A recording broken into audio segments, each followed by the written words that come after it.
Vous allez ébeler vos Hollandais MKB officiel, Batata Maman Bandeko, MKB officiel, les achines Nabino, il y a vérité, Oyoto Zali, Kolamuka Mikolo Nyonso, Ko Pesabino Info, parce que vous informer c'est notre devoir, to gérer Nabino, contrat et vérité, de ne pas vous désinformer, mais Kassiko informer et Bino. Alors, ce que c'est toujours cet accompagnement.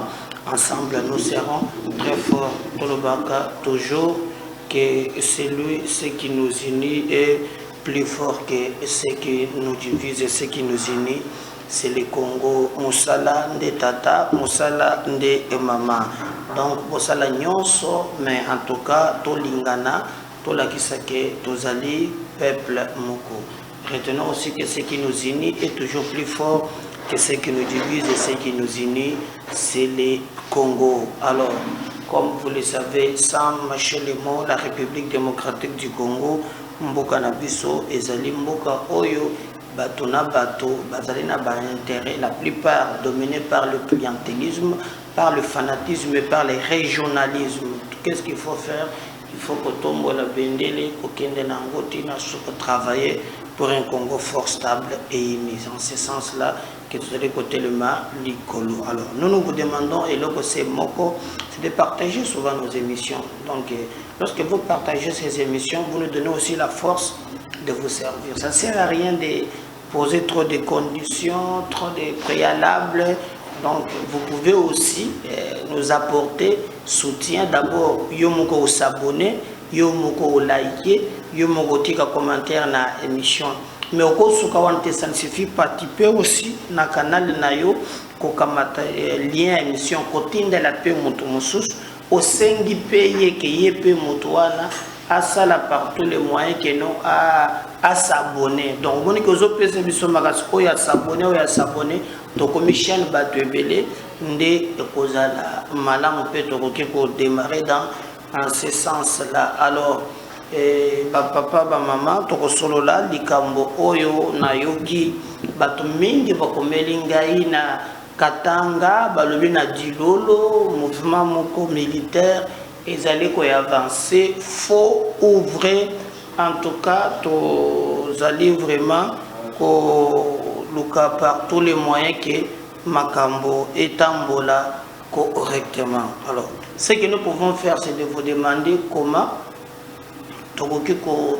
réfléchir, est-ce que c'est vrai, est-ce que c'est faux, qu'est-ce qui se passe réellement na Katanga wana précisément na Dilolo, ba militaire ngo batu bazulu ndeko moko akomelinga ya wauti yokaza ina ngambo ya Belgique moko na Allemagne bazo poussa et consort bokoye ba vérité mokolo ya lelo toko sur la paix fo boyeba ke l'armée Yamboka Nabise est renouvelée et loyauté na Félix Tshisekedi Simaya Makambwebele Tokosola Tshisekedi azalaki liboso ya ba mapinga Yamboka boko yoka yango mukolo ya lelo ya même un extrait otoko tshela bino maloba Tshisekedi alobaki na ba militaire bino boko yoka yango et comment ba soda na biso ba gérer que fidélité Yakobatela Mboka. Bientôt la restitution des objets d'art de la RDC par la Belgique. Ok, on a tout appelé. Je vais besoin que ça comme croit à Belgique à cause de là on a Max Awa. Alors il y a besoin que c'est la biso objet d'art na biso. Je vais me suggérer que non. Bega na lino ngo ya lumumba balingi balo baya na ngo kambala musu ba ko tiango même na sac même na trousse. Je suis wana soto ke ba lumumba pour la yo gouvernement linga faute avion bombe no zaka lino ya lumumba quand vous belé na muro lino lumumba donc c'est là ngo mabete mais ba na ngo mora bel bazo ya la Belgique ba ile biso yango un groupe de 20 députés en mission officielle à Rome. Donc 20 députés ba dongo ba ko kende na Rome mais kabunda zo linga pa kende bozo boy hein sur 20 députés ba ki na Rome pourquoi bozo boy ya kabunda Pepe Mbosso. Pourquoi vous avez la Kabound? Kabound n'est pas les gars qui ont le non, à choc dans le genou. Les gars qui sont dans la Grande-Bretagne. Genou et Mingani a joué comme moi, genou passe. Minganga balobeka ka Grande-Bretagne. Botika nyake de Grande-Bretagne. Agende kozwa soin na yeba musu bango bazokende na bango na Rome. Botika paye akende. Soki akende kosala opposition eyebani ayika mpiko kaka opposition eza mpona bato nyonso. Donc soki akomona ke akotikala na Félix ye moko me kolanda maloba na ye oyo natangi lobi wana akomi koloba acharnement violation ya baconstitution boye na boye ozosentir ke emprunté schéma ya opposition. Mais soki bomoni ke moyen ezali botika ye akende kozwa soin. Déjà 20 députés en mission bakei na Rome. Bakei na Rome na bateau te, bakei na Rome te na taxi, bakei Rome na avion.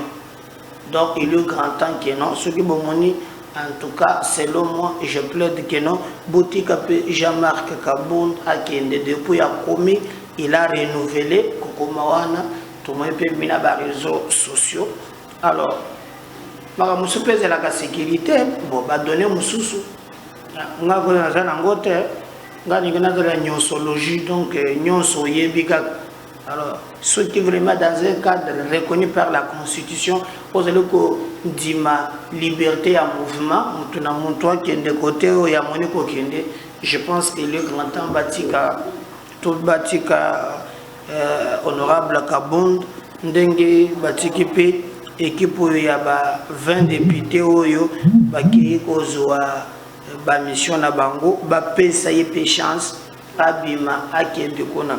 Et j'ai toujours dit que non, s'il faut donner aussi conseil, c'est que Kabound a tiré ba déclaration, il y a ba violation, isolement, makambo na moment où c'est pas opportun.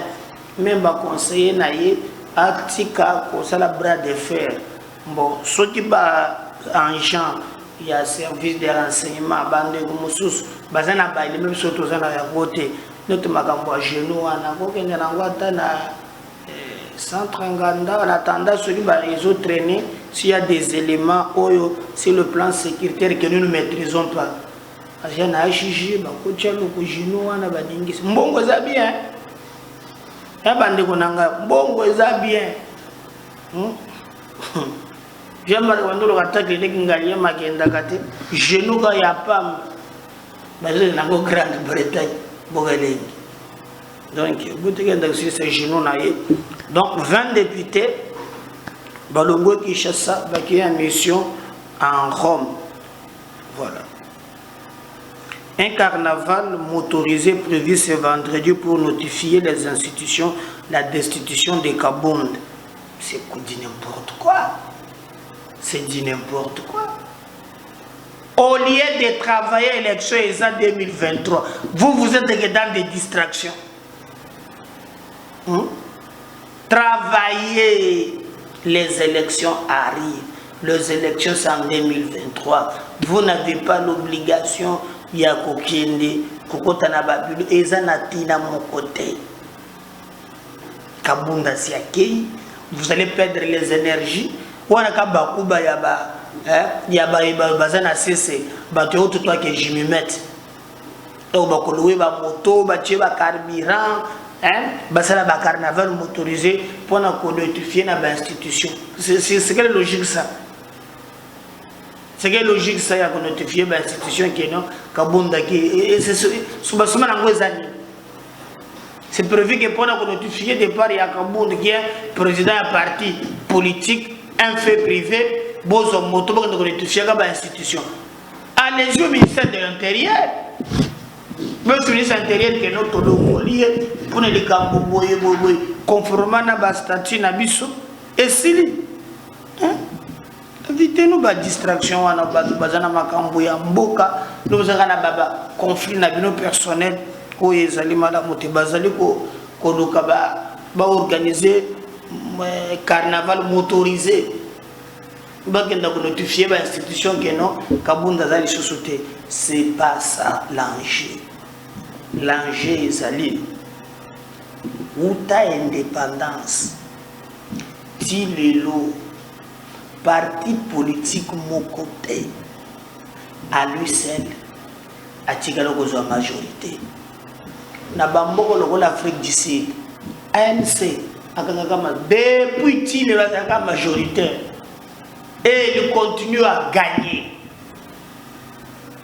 Julius Malema amigo se révolté que na moi opposition na ye mais ti lelo ANC zaka parti majoritaire ici chez nous banda indépendance ti lelo moto mon côté atikali à lui seul pour gagner ba élection, d'où nécessité il y a pour travailler pour la IDPS et Sengela Tala résultat Zouaki na 2011 na ba Eli et Tala ba Oyo Azouaki na 2018 na ba Eli et de la nationale sur les députés nationaux tout comme provinciaux. Je vous dis qu'il y a à boire et à manger. C'est pas du travail. Il y a comme attaque moto, comme ça la caravane motorisée. Préparez-vous à la base. Comment beaucoup gagner ma ponami? Comment peut beaucoup qui accompagner le président de la République? Le reste, distraction, il y a mauvais goût. Alors, biso tozota la koba carnaval wa neko salema soki bakubande la wapi bakende ko chite wapi vraiment bande ko nangai totala lolenge makamboni wana et kokinde me boye baka un carnaval motorisé prévu ce vendredi pour notifier les institutions de la destitution des Kabondes. On attend voir biso to serait ba sentir na biso soki carnaval neko banda wapi et que ce que la wapi. Si c'est ça la priorité que le peuple attend de vous, voilà. Mais si ce n'est pas la priorité, vous avez une distraction, le problème du Congo et l'équipe ou Makas. Controverse entre Kadim et Kazadi. Et si de Martin Fayoulou parle d'une aventure pour distraire l'opinion. Fayoulou, c'est ça l'aventure. Donc, il y a au lieu foufou aventure. Au Sogolima, il y a aventure. Il y a mon aventure partout. Ah! Pardon, beaucoup plus les Kimagam. Donc, je crois que le but au sol, les Cambouana, tout le monde qui comment Nicolas Kazadi, le vélo que Bazo et les Lana, Denika, tu m'es allé à ce qui est, Azalina Makambo, il y a société, il y a Ndekonae, il y a Mituka, Sada Sahel. Alors, il y a quand Malubi, Gana Gozoyan de Konayote, Nagozaga ya FAO. Kaza Lobia, Yozo FAO Gassi, Indozo, Amona Mbongo, Poche Nayo, ou Ebaginga Mutuna de Sagambo. Les problèmes sont en Boan. Ce que vous dites, c'est peuple, la carte, oh, le peuple, à mon capacité. Et puis on a le peuple sur la Ghana. Donc, problème est au Boyoki Lobby, donc, ce n'est pas problème, il y a aussi facturation, Boyena, Boye. Et d'ailleurs, à l'Inguetiaza, qu'on a, Kadjima Lobby, il y a contrôler même les papiers, même les armoires, les conteneurs, Zongi Saya, Tiangona laboratoire. Donc, lui-même a pu accès que Makambo est convenablement sans problème. Et nous pensons qu'il est grand temps de travailler dans la logique où on a porté Makambo et Tambolé qui est mon côté à côté de na moyo ya lelo koya kokosa bato kuloba Makambo oyo ezali ya solo te Fayulu na partenaire le biki no za distraction moko ya kosaka la te peuple congolais côté ko tia yango na motote ezali koswana ya bango na bango na kati ya union sacrée eza pire distraction. Alors bisoto sengi bango tolobi papa e na makambo ya ba machine na bino na nyonso bozosala bo éviter biso théâtre wana. Le peuple a besoin de travailler. Le peuple a besoin des élections dans le délai prévu par la Constitution, parce que c'est en cela que Makambo et Kokende très bien. Mais surtout, éviter les histoires qui peuvent être réglées dans le canot purement institutionnel. Libanda. Je donnerai aussi conseil na Denis Kadjimadaka na mutema moulayi tango zokumbaka biloko lokola seni evitaka trop kende koloba na média parce que tinda bato ba répondaka yo kaka. Alors il faut garder silence. Il y a des choses que tu peux parler dans les cadres purement institutionnels que il y a quand même ngondi mgango na place publique kaza di peso ki bazwi ndeko na yo te kanga mutema yo ni mbongo kola mbongo na yo hein kanga mutema zaka makambo yaka bino mozana ba bondo ko pesa tana bato boko pesa moi bato ambisolo boko pesa ka pourquoi besoin mona mutema passe. Donc cette histoire oyo fayulu na partie na ye et le big ezali distraction et sengele s'arrêter parce qu'on n'a pas besoin na yango pour le moment. On a besoin ya ko travailler peuple à mon situation et surtout que centrale électorale et bongisama pour ami en 2023. Je vous rappelle que les Sangambonga Saboumi du Sok, Aboumi du Sok, Akomena Congo et Bonga. Donc, ils sentent déjà l'odeur, il y a dialogue Aboumi du Sok. Donc, ils sont tous à la paix, très très vigilants dans ma campagne sur Oyo Tozali Ko Sala. Qu'est-ce qui se passe na Katanga, na moni bato pelé, Melangai, pour nos collègues président Médard, il se passe quelque chose. Na Katanga, na Djilolo, soda, bazan kati ko avancer, bato mingi bazo kima ba mboka na bango et consort. Je peux vous dire au jour d'aujourd'hui, la volonté de déstabiliser le pays par nos amis du FCC et Yebani. Izali Yakoluka Te. Ba groupe armé mingi ozomona na Est. Bango bato bazo entretenir yango. Ceux qui ont tali même bato bauti ko kanga ba terroriste na Beni batangi bakombo na bango. Il se passe beaucoup de choses. Oyo bazolo cacao. Nous avons 2 ou 3 émissions et les kaki que ceux qui botali mukolo tokoye les mikambo balobi ya sécurité de l'État.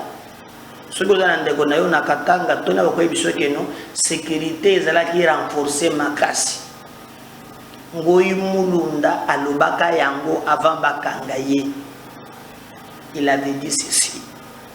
Ceux qui vont continuer à attaquer Olive na Kabila, tokokata Katanga, tokotikala côté na biso. Comme pour rejoindre bakata Katanga. Omoni bakangi François Beyao. Omoni babalou bate bakase batele. Nous, les ressortissants du Grand Kassai, nous demandons au président de... Non, on n'est pas ressortissant.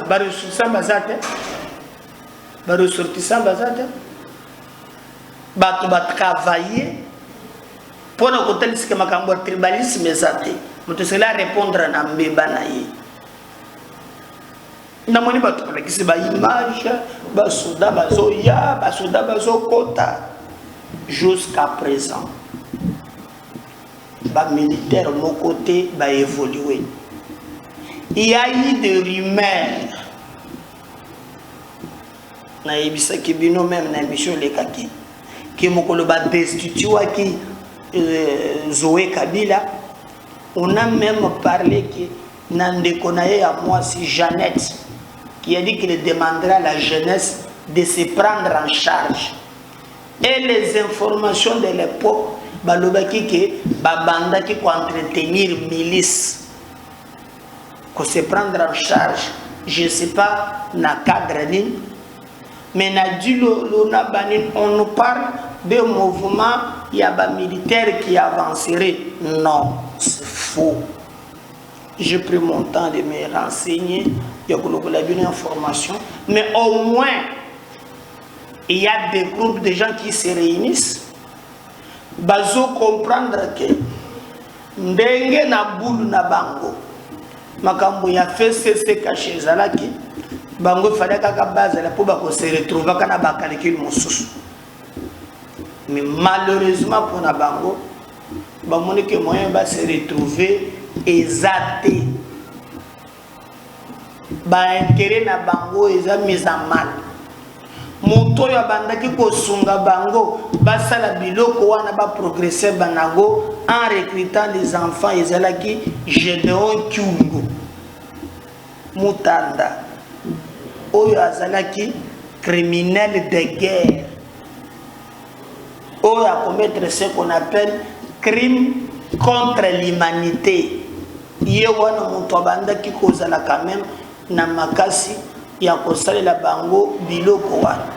Mais na moya lelo azali susute ye Gédéon Kyungu azongi na ye na sima.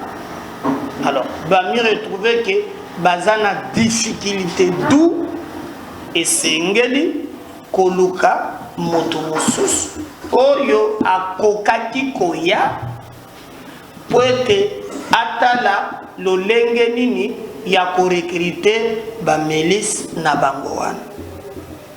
L'intention souci na bango yango wana koma bakoki kozwa groupe moko ya ba rebelle na dilolo bien sûr na bakatanga nyonso na kokota kona bazolo ka poche moko ya insécurité oyo ko permettre bango ba bandaka ko avancer ba avancer ça pas tenir.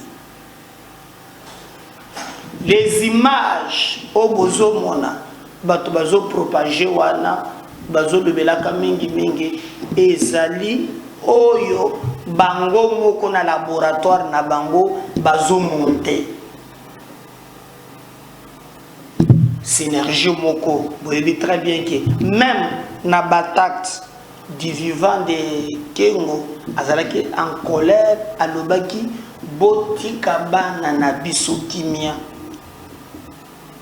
avant attaque moko boye salamaka na butu moko boye obakatakatanga bakoti papa moi nazali chose dans le Bombashi surtout ba élection place camp militaire ezali na bakatakatanga bakota tina kati ba boto la mindoki complicité moko kusakana te. Vous avez vu même comment Kalev Abima John Numbi Abimaki ce qui est même dans les services tu au bandaki comme on a même François Bébé Zouzéna Makambo Ebele na ba service na biso il y avait à boire et à manger. Et les faits maintenant que va démanteler les réseaux et comme créer ba problème mingi ya mingi et tozoye bate ceux qui penza ba ko suka nango wapi. Ce qui nous intéresse c'est de comprendre le lenge nini bakoki kotia nini wana en place le lenge nini notre armée à cause de l'alerte parce que gouverner c'est prévoir. Basoda oyo bino bozali koyoka bazolo banaba plateau o bozoka bazo salaka ba émission tongo pourquoi bazali basoda réalité ezali biloko moko oyo ezali na murmure tokolo ba gestation de bato bazolo bela mais lolenge bazo komisa yango ke ba ebima ekoma soti ndenge nini ezali bongote. J'aime que on travaille sur ça pour que makambo nyonso etambola correctement. Alors je vais apaiser badegonyonso babengi ngai batindeli ngai baso avancer bakomina dilolo bakomina boye ils a faux et archi faux. Faux et archi faux. Donc de kambo ya bongo nano et salamate puis ezo salemate ce qui est en train d'être fait ezali oyo peuple azozela ko sécuriser mboka na makambo ezali ebele soki biso tokutiki likambo ya bongo esalami tokoyebisa bino rester scotché branché makambo bozoka ya dilolo wana bato bazoloba ezali intention il y a des groupes mais ko alerter ezali très important mais likambo ya bongo ndenge bato bazotia basoda bazokokota banini wana peut-être eza souhait ya komona Katanga ezala déstabilisé na niveau wana pona bakaliki le personnel na bango mais likambo ya bongo nano et salami ata moko te d'ailleurs bango moko ba leader ya espace wana bazali ko partager pas même point de vue ba mususu bazali ko travailler pour les institutions de la République mais ba mususu bazali pona ko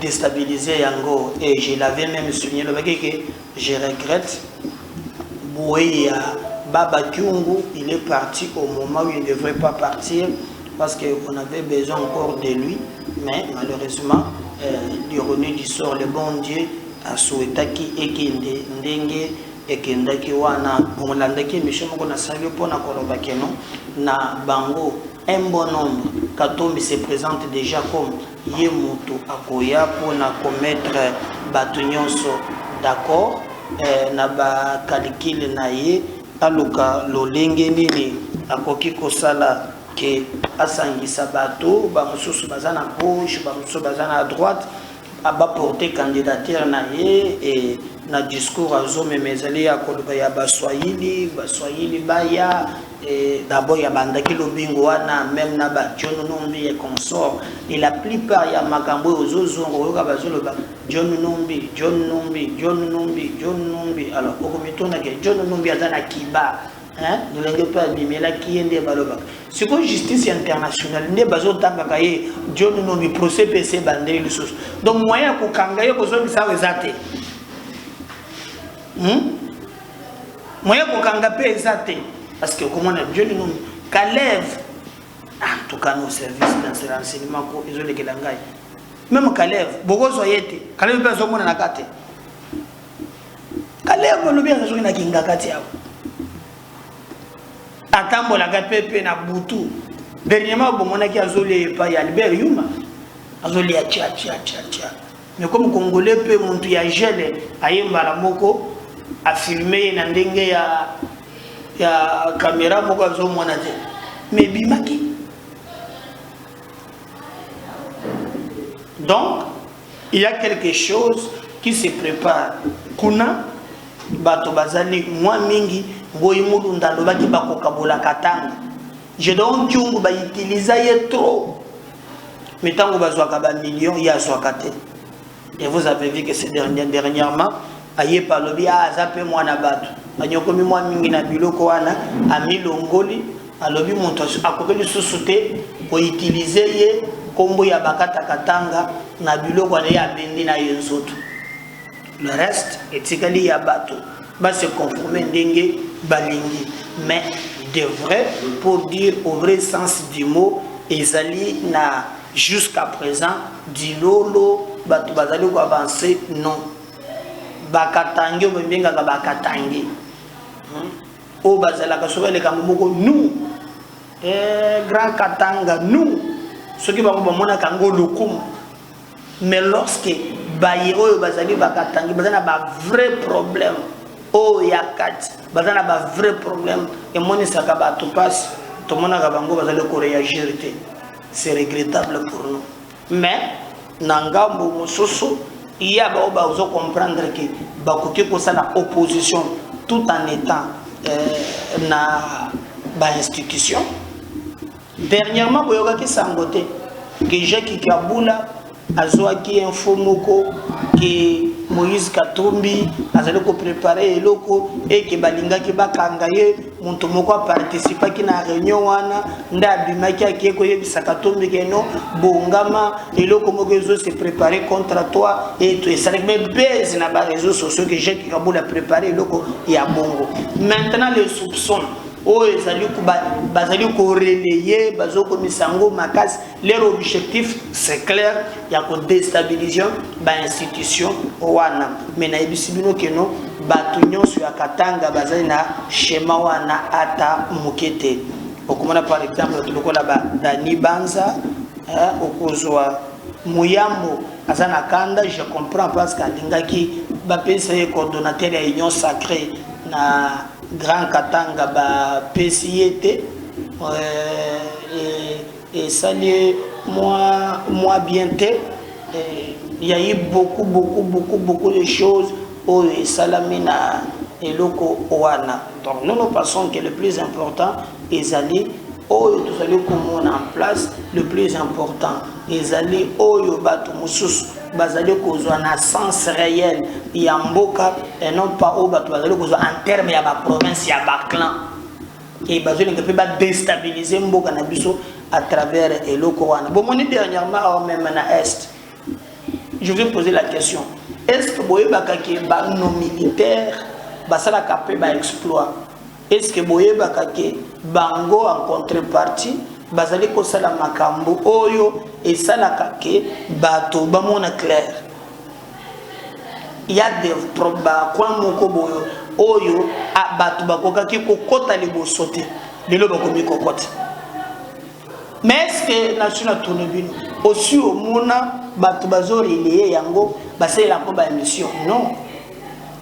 Ce qui est là ça toujours mes coloniaux no lenge nini bango bakoke ko telema ba déstabiliser baloba boyina boy et aujourd'hui balongoli yango na Lubumbashi ville ba mango na Dilolo en fait ba créer ba pôle d'insécurité partout et que mboka est comme ingouvernable o bango bazoluka yango wana. Et nous faisons foi na ba service de sécurité en mboka na biso qui va permettre ba dongolomi so wana te bayeba na kozwa place pour déstabiliser l'institution légalement établie. Nous parlons que vive le corps des gardes nationaux, que vive le service national, que Dieu bénisse la République démocratique du Congo. Je vous remercie.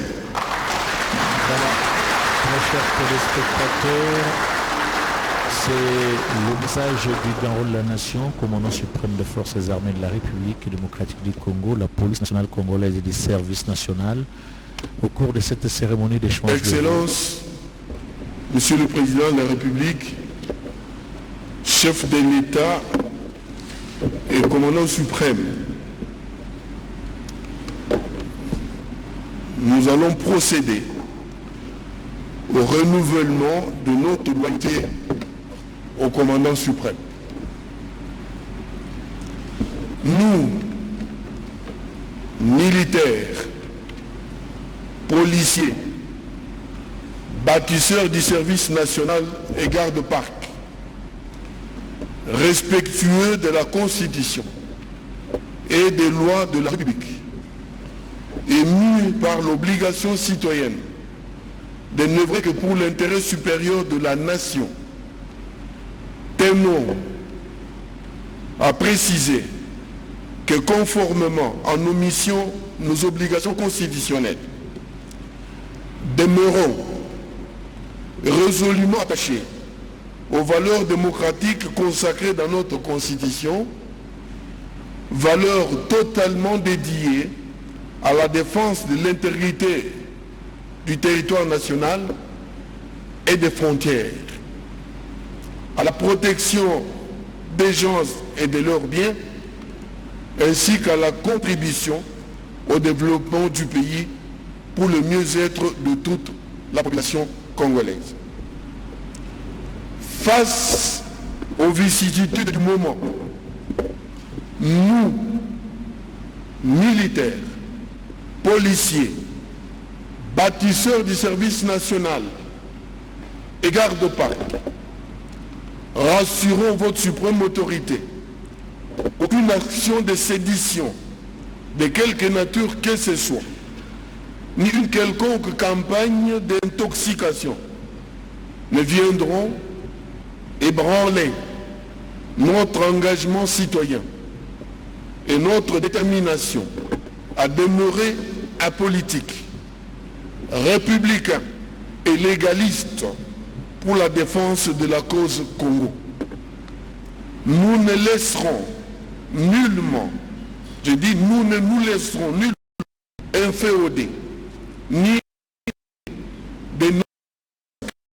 par des vendeurs d'illusions, en mal de gloriole, dont l'objectif premier ne cadre pas avec votre vision axée sur le bonheur du peuple congolais. Aussi, saisissons-nous la présente circonstance pour renouveler et réitérer toute notre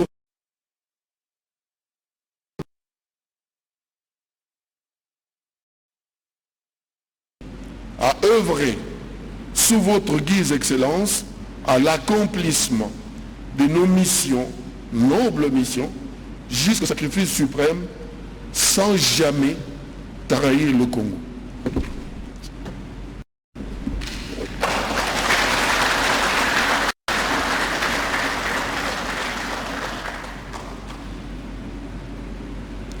À présent, que la cérémonie d'échange de vœux avec la plus haute autorité vient de se terminer, nous invitons l'Assemblée à se mettre debout afin de permettre au commandant suprême de sortir afin que nous le précédions sur les marches en bas pour la photo de famille, dans les séquences que nous allons communiquer plus tard. Mais avant cela, hymne national.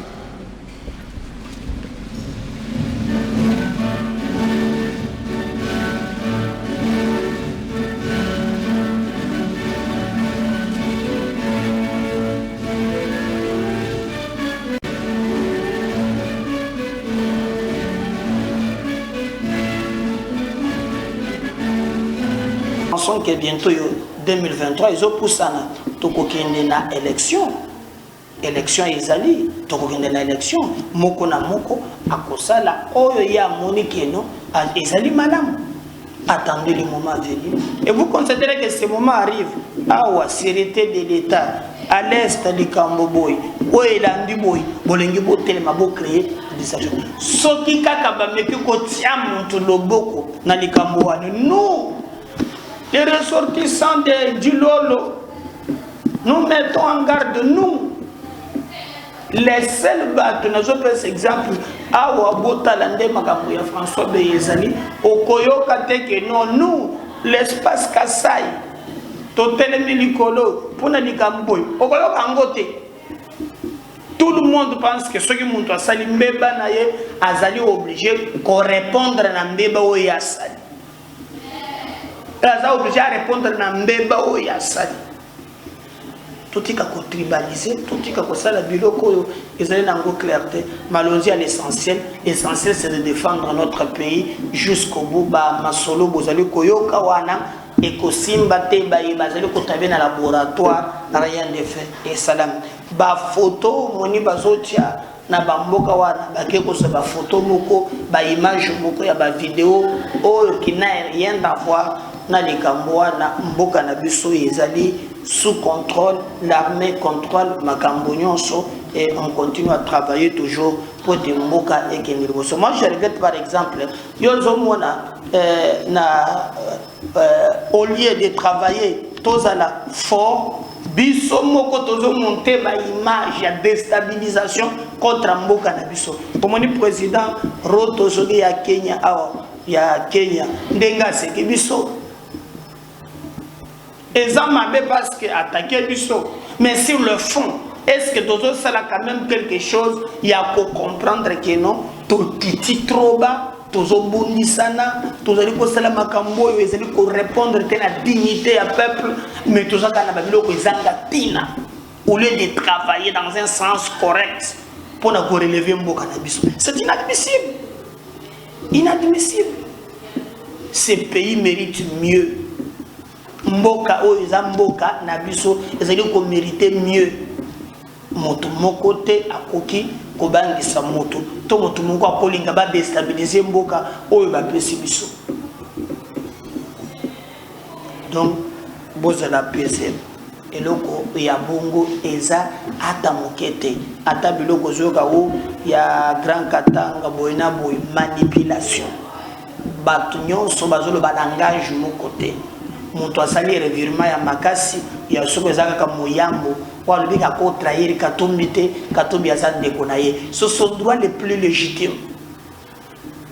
C'est son droit le plus légitime. Quand il y a un peu de côté, il y a un peu de minéraux, il y a un peu de choses. Comme les Congolais, Malobana Bango, ça sont natinate.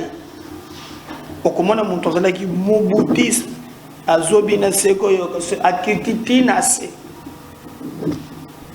alongwe, aya komi muséiste. Je vous ai toujours rappelé. Tozana mboka moko awa oyo tozalaka na président moko président azana mutu moko azana deux partis politiques mutu moko PA parti pour l'action ya mibale Kabila Désir deux partis Prof Kingi. Ça c'est l'élite oyo bazalaka ko distraire l'opinion. L'obia longo moséiste a commis joséphiste. Kabila, il est boyé, mama waro, mama ni mama, mingi raïs, pembeni, mama olive. Tu mokile za mokile intérêt. Oui, ndenge, batu banduku chenda mama olive, mama pembeni. Lelo. Baye kokoma ba kisekediste kolegana mamati